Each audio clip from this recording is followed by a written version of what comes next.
հարձակումները տեղամասային կենտրոններից 82 վերահսկել եմ, կային տեղամասային կենտրոններ, որտեղի էլեկտրական սարքերը, որով պետք է ընտրողները գրանցվեն, սարքին չեն երևում, մինչդեռ ամբողջ ընտրական գործընթացը իր տեխնիկաներով պարտադիր պետք է ուղիղ կապի ընթացքում երևա։ Երկրորդ տեխնիկական արձանագրումը այն է, որ մի շարք տեղամասային կենտրոններ բավականին տարածքային առումով փոքր են եւ հնարավոր չի լինում նորմալ կազմակերպել ընտրական գործընթացները, արդեն մասնակիցների քանակով այնքան խիտ է հագեցված է լինում, որ անգամ ընտրողների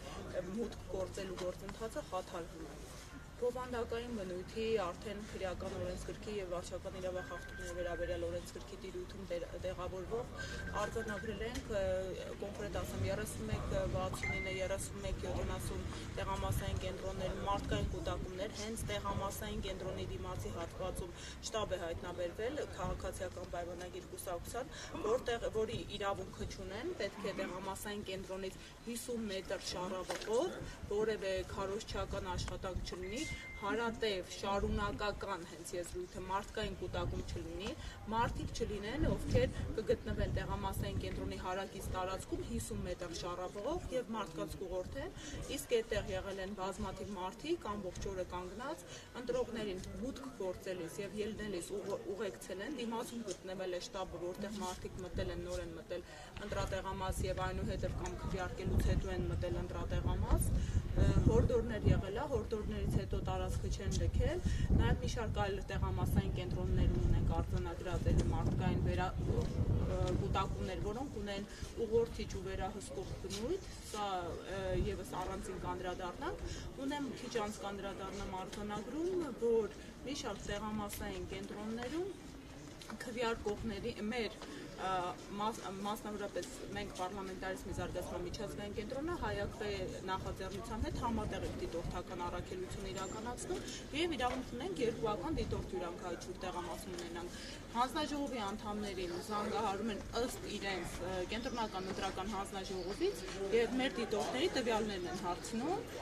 սա եւս անհարկի տեղեկատվության ստանալու միջամտության փորձ է եւ բովանդակային առումով բազմաթիվ դեպքեր են արձանագրել, որ քաղաքացիները, բայց մեծամասամբ շփոթմունքի արդյունք որպես հետները դուրս են բերում քվեաթերթիկները, ունեցել ենք դեպք, երբ մայրը ունեցել է անգործունակ ճանաչված որդի, տեղեկանք է բերել եւ ստիպել է հանձնաժողովին, որ քվեարկի որդի փոխարեն ու հանձնաժողովը թույլ է տվել, դա խախտում է, որովհետեւ մեր ընտրական օրենսգրքի սահմանադրական օրենքը արգելում է անգործունակ ու սահմանափակորձունակ անձանց քվեարկությունը, ըստ էության ակնհայտ խախտում են դրանց հետ։ Ունենք դեպքեր, որ քաղաքացիները մոտենում են իրենց տվյալները սարքը չի կարդում, ուղղորդում են ոստիկանության բաժանմունք տեղեկանքվելու, մեծապես տեխնիկական է խոտանը, պայմանավորված է քաղաքացիների անձնագրերի թարմացմամբ, այս պարագայում ըստ էության կարգի հետ կապված խնդիր կա, որովհետև երբ տեղեկանք են բերում, կարող են նաև ձեռք Այդ տոնը Լեննականյան չէ։ Ինչ դիել եք, բանդիկ գողական տոն է, Լեննականցի քսեք, ինչ պդիել ես, այդ ինչ պդիել է։ Դրի ասեմ, որ կոնսել, ստանում եք տեղեկատվություն, գատի մեջ կլինի։